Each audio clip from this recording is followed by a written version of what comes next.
Speaking of multifamily, multifamily's done much, surprisingly better than I expected. Coming into the pandemic, I think I was a lot more concerned that the requests for rent relief were going to be really driven by multifamily, and that hasn't been the case so much. Any reasons why you think that is?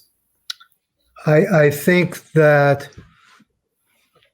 most of our clients have properties in areas that haven't been hit as hard economically as others. I think that's a factor. What the government's been able to do with funds for tenants has been an enormous help. And I think all those factors of what government did and location is probably why we have not covered as badly.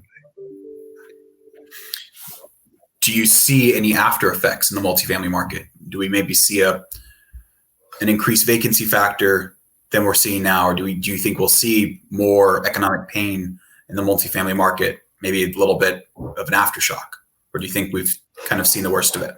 No, I'm afraid it really depends on what government, to what degree government will help tenants in need, and to stabilize that market until the virus is passed and people are able to get back to work. I think it's still the strongest investment property from a vacancy standpoint, but it also is the lowest potential for high returns unless you're able to upgrade the units, as we're able to do right now in a number of projects. And then we're still attracting new tenants with the upgraded units.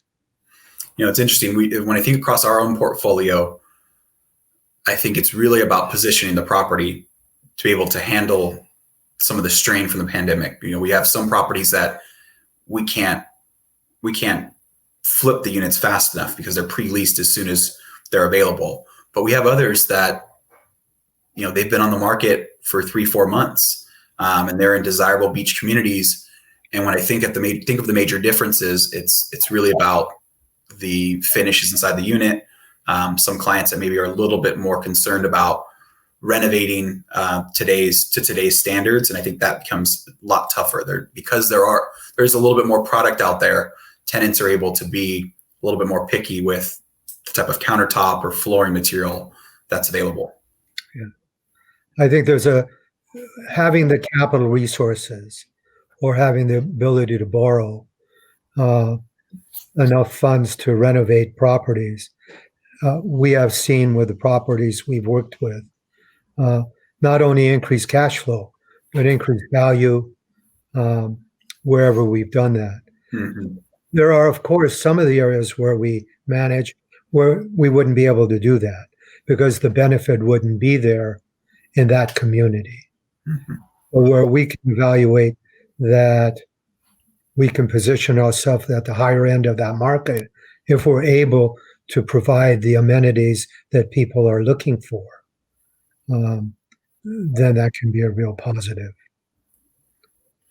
How about the single family market? Right now, the market is hotter than it's ever been, or hotter than it's been in recent memories. Recent memory prices are skyrocketing. Interest rates are near zero. I think a lot of that is driven by less product on the market and the incredibly low interest rates. I think 2 or 3 years ago, a young family that couldn't afford to buy a home, even now with it being $100,000 more than they had wanted to spend, their mortgage payment is low enough that they can still afford it today. So I think all that's driving the market, and especially the lack of product. I think we're seeing, you and I work with brokers who said they're having their best years. But there are people who have been experienced and in the business a long time and understand how to work the market, where someone brand new in the business doesn't have that insight. So some are flourishing in this market and others are struggling because there's not enough product. Mm-hmm. Yeah, I think, just watching the purchase prices or close prices in my own community, it's interesting to see how quickly the market is moving. And I just worry if the Fed cuts off that relief, do we see a quick turnaround in pricing?